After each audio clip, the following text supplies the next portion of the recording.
श्री दामोदर ऋषिकेश वासुदेव नमोस्तुते।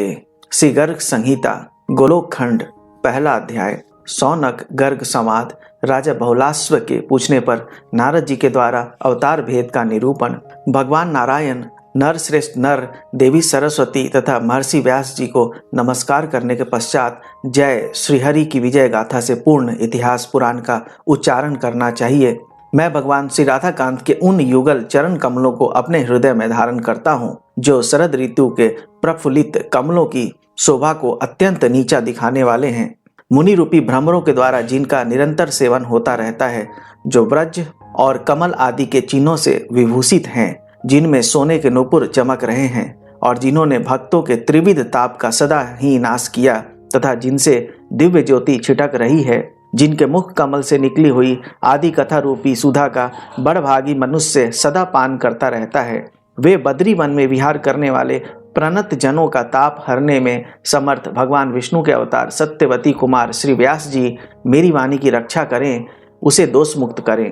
एक समय की बात है, ज्ञान शिरोमणि परम तेजस्वी मुनिवर गर्ग जी, जो योग शास्त्र के सूर्य हैं, शौनक जी से मिलने के लिए नैमिषारण्य में आए।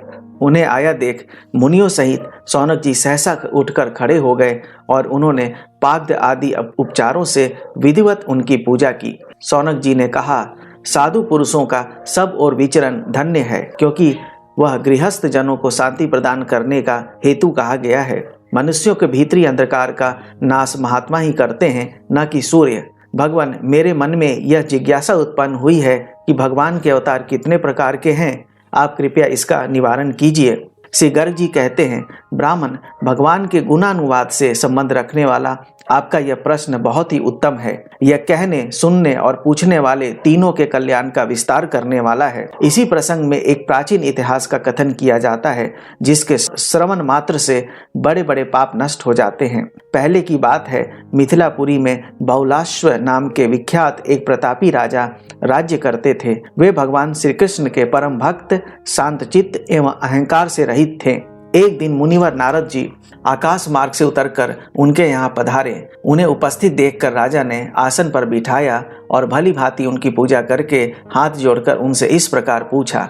श्री जनक जी बोले, महामते, जो भगवान अनादि, प्रकृति से परे और सबके अंतर्यामी ही नहीं आत्मा है, वे शरीर कैसे धारण करते हैं? जो सर्वत्र व्यापक हैं, वह शरीर से परिच्छिन्न कैसे हो सकते हैं? यह मुझे बताने की कृपा करें। नारद जी ने कहा, गौ, साधु, देवता, ब्राह्मण आदि और वेदों की रक्षा के लिए साक्षात भगवान श्री हरि अपनी लीला से शरीर धारण करते हैं। अपनी अचिंत्य लीला शक्ति से ही वे देहधारी होकर भी व्यापक बने रहते हैं। उनका वह शरीर प्राकृत नहीं, चिन्मय है।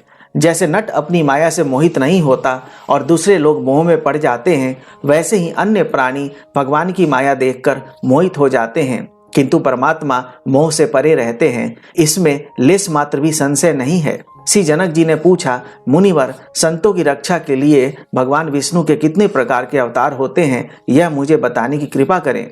श्री नारद जी बोले, राजन, व्यास आदि मुनियों ने अंशांश, अंश, आवेश, कला, पूर्ण और परिपूर्णतम ये 6 प्रकार के अवतार बताए हैं। इनमें छठा परिपूर्णतम अवतार साक्षात भगवान श्री कृष्ण ही हैं। मरीचि आदि अंशावतार, ब्रह्म आदि अंशावतार, कपिल एवं कुर्म प्रभृति कलावतार और परशुराम आदि आवेशावतार कहे गए हैं। नृसिंह, राम, श्वेत द्वीपाधिपति, हरि, वैकुंठ, यज्ञ और नर नारायण ये पूर्णावतार हैं एवं साक्षात भगवान श्री कृष्ण ही परिपूर्णतम अवतार हैं। असंख्य ब्रह्मांडों के अधिपति वे प्रभु गोलोक धाम में विराजते हैं, जो भगवान के दिए सृष्टि आदि कार्य मात्र के अधिकार का पालन करते हैं। वे ब्रह्मा आदि सत्स्वरूप भगवान के अंश हैं। जो उन अंशों के कार्यभार में हाथ बटाते हैं, वे अंशावतार के नाम से विख्यात हैं। परम बुद्धिमान नरेश, भगवान विष्णु स्व जिनके अंतःकरण में आविष्ट हों, अभिष्ट कार्य का संपादन करके फिर अलग हो जाते हैं।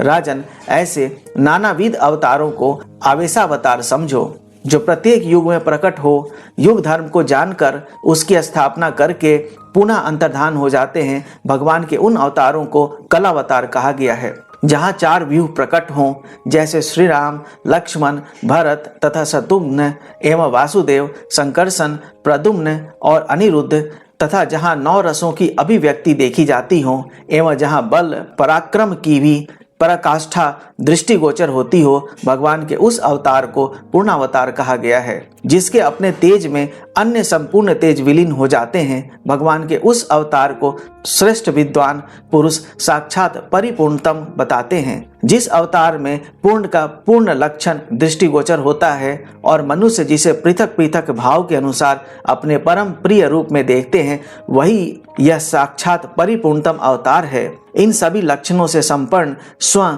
परिपूर्णतम भगवान श्री कृष्ण ही है, दूसरा नहीं।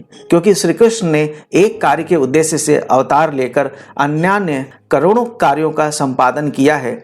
जो पूर्ण पुराण पुरुषोत्तम एवं परात्पर पुरुष परमेश्वर हैं, उन साक्षात सदानंदमय कृपा निधि गुणों के आकर भगवान श्री कृष्ण चंद्र की मैं शरण लेता हूँ।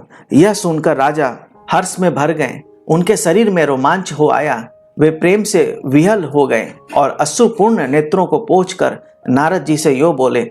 राजा बहुलाश्व ने पूछा, महर्षि, साक्षात परिपूर्णतम भगवान श्री कृष्ण चंद्र सर्वव्यापी चिन्मय गोलोक धाम से उतरकर जो भारतवर्ष के अंतर्गत द्वारकापुरी में विराज रहे हैं, इसका क्या कारण है?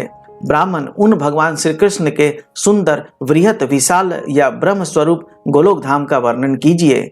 महामुने साथ ही उनके अपरिमेय कार्यों को भी कहने की कृपा कीजिए।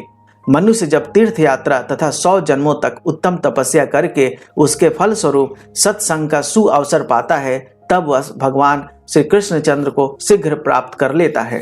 कब मैं भक्ति रस से आर्द्र चित्त हो मन से भगवान श्री कृष्ण के दास का भी दासानुदास होऊंगा, जो संपूर्ण देवताओं के लिए भी दुर्लभ हैं।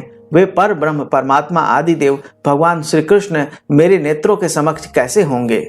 श्री नारद जी बोले, नृपश्रेष्ठ, तुम धन्य हो, भगवान श्री कृष्ण चंद्र के अभिष्ट जन हो और उन श्री हरि के परम प्रिय भक्त हो। तुम्हें दर्शन देने के लिए ही वे भक्त वत्सल भगवान यहाँ अवश्य पधारेंगे। ब्राह्मण्य देव भगवान जनार्दन द्वारका में रहते हुए भी तुम्हें और ब्राह्मण श्रुत देव को याद करते रहते हैं। अहो, इस लोक में संतों का कैसा स्वभाव है। इस प्रकार श्री गर्ग संहिता में गोलोक खंड के अंतर्गत नारद बहुलाश्व संवाद में श्री कृष्ण महात्म्य का वर्णन नामक पहला अध्याय पूरा हुआ। श्री कृष्ण भगवान की जय हो।